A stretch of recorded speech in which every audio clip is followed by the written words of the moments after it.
सर्दियों की एक शाम, ढलते सूरज की हल्की नारंगी रोशनी में एक पुरानी और सुनसान हवेली दिखाई देती है। हवेली के चारों ओर ऊंचे ऊंचे पेड़, सूखी पत्तियों का ढेर और एक वीरान सा माहौल। हवेली के दरवाजे पर जंग लगे ताले लटके हैं और हवेली की खिड़कियां टूटी हुई है। हवेली का पूरा वातावरण रहस्यमयी और डरावना लगता है। रघु, जो अपने दादा दादी की यादों में खोया रहता है, उसे अपने दादा का आखिरी खत मिलता है। वह चौंक जाता है क्योंकि उसके दादा का निधन 10 साल पहले हो चुका था।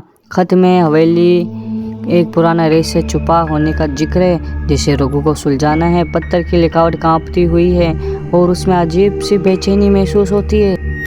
रघु खत में दिए निर्देशों के अनुसार हवेली पहुंचता है।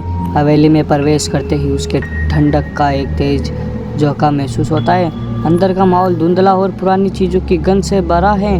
दीवार पर लगी पेंटिंग धूल और झाले से ढकी है। उसे हवेली में अजीब अजीब आवाज़ें सुनाई देती हैं, जैसे कोई फुसफुसा रहा हो।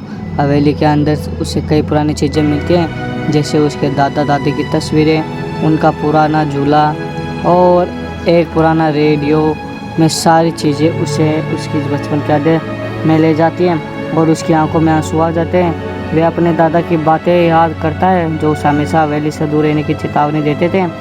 रघु हवेली के तहखाने में उतरता है, जहाँ उसे एक गुप्त कमरा मिलता है। कमरे के अंदर एक पुरानी तिजोरी रखी होती है। तिजोरी खोलने पर उसे एक पुराना किताब मिलता है, जिसमें उसके दादा के बीते समय का रहस्य छुपा होता है। किताब में हवेली से जुड़ी एक भयानक घटना का जिक्र होता है, जिससे पता चलता है कि उसके दादा ने एक बड़ी कुर्बानी दी थी। रघु को अपने दादा की कुर्बानी का सच का पता चलता है। हवेली में होने वाली अजीब घटनाओं का कारण भी स्पष्ट हो जाता है। उसका दिल भारी हो जाता है और वे हवेली में अपने दादा की आत्मा को महसूस करता है। रघु की आंखों से आंसू बहने लगते हैं और वे अपने दादा की आत्मा से माफ़ी मांगता है कि उसने इतने सालों तक इस सच को नहीं समझा। हवेली की सारी अजीब गतिविधियाँ अचानक रुक जाती हैं, जैसे सब शांत हो गया हो।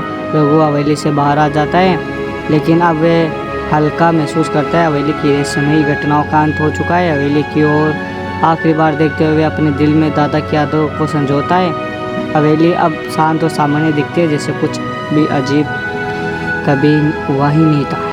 अगर आपको एक कहानी ज़रा सी भी अच्छी लगे तो कमेंट में ज़रूर बताना और हमारे चैनल को सब्सक्राइब कर लेना। धन्यवाद।